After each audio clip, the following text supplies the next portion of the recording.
Another day in the garage, and another day when my MX5 is up in the air. In this video, I'll be changing the differential fluid. I've put almost 17,500 miles on it so far. So join me today as I perform this maintenance.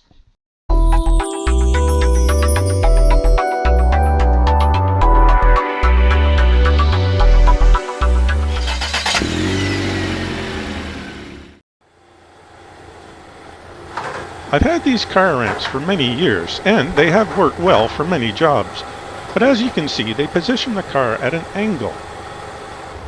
Although these ramps would put the differential right up in my teeth, this procedure requires the vehicle to be as level as possible. So today, I'll be trading in these orange ramps for my quick jacks.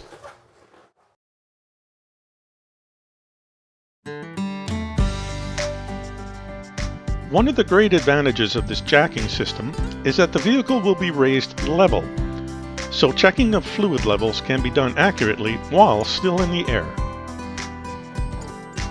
And speaking of fluids, the owner's manual suggests the Mazda Long Life Hypoid Gear Oil SG1 for this job. Since the vehicle is still under warranty, that is what I'm using. I also pick up a handful of crush washers. I begin by cleaning the area with Perks Cleaner. This helps to prevent any dirt on the outside from getting inside. There are two plugs of interest here. The top one is the refill plug, and the bottom one is the drain plug. I always start by removing the top plug first. If I remove the bottom plug first, drain the fluid, but cannot remove the top plug, there is no way I can refill the differential case. Using a 23mm wrench, I removed the top plug. I noticed that it was not on very tight.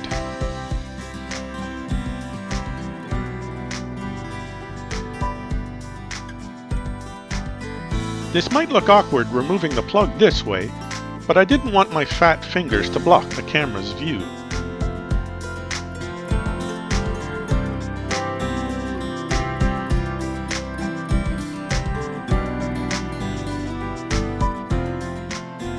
This top plug has a crush washer and no magnet.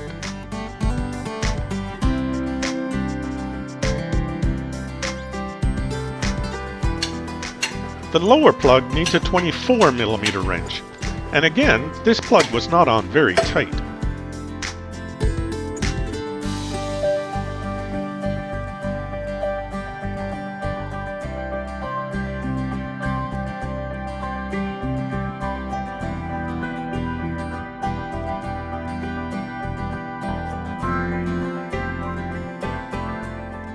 This bottom plug does have a magnet to catch loose metal within the case.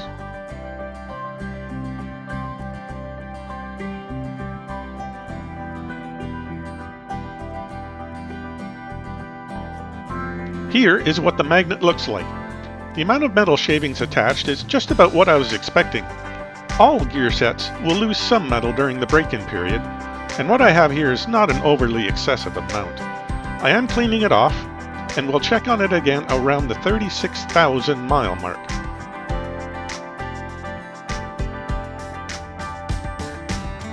And just like the top plug, this one gets a new crush washer as well. The bottle to the right of the screen is a hint to what my next video will be, coming up soon. With the last of the old oil drained, I clean the area using a paper towel.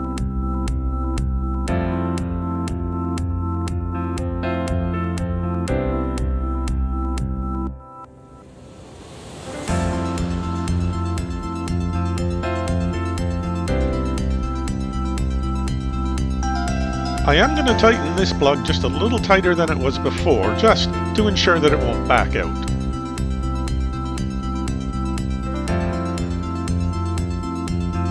A few weeks ago, I purchased a small hand pump to dispense the fluid from the bottles.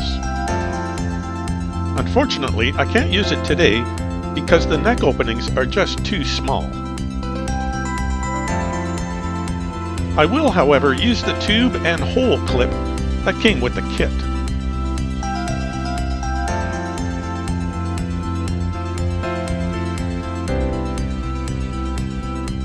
Here, I'm inserting the hose clip into the top hole. I found a spot in the fender well beside the muffler that I could get the bottle into.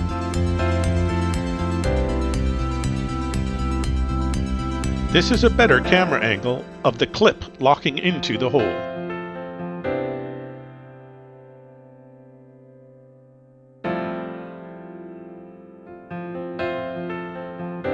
With the bottle up in the fender well, I can use gravity to help with the fluid transfer.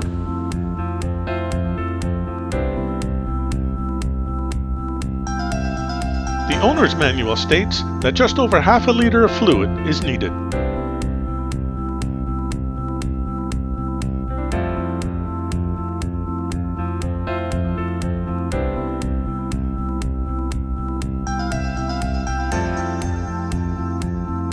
I continue dispensing until excess fluid begins to overflow out of the fill hole.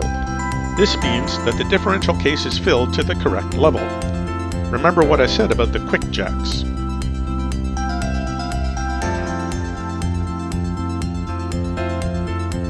Even though the dealership said that this is a lifetime fluid and does not need changing, I am changing it anyway because lifetime usually means the lifetime of the warranty.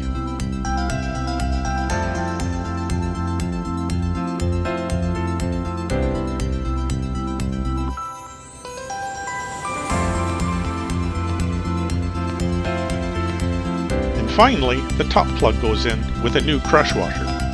Now for some reason I forgot to put my glove back on, and I got some of the fluid on my fingers. Boy, this stuff sure is slippery.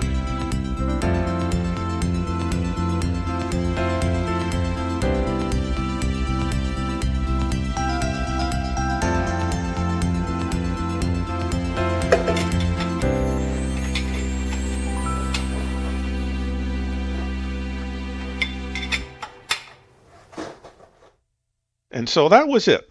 The rear differential fluid changed. That was my take on a differential fluid change for my little red car.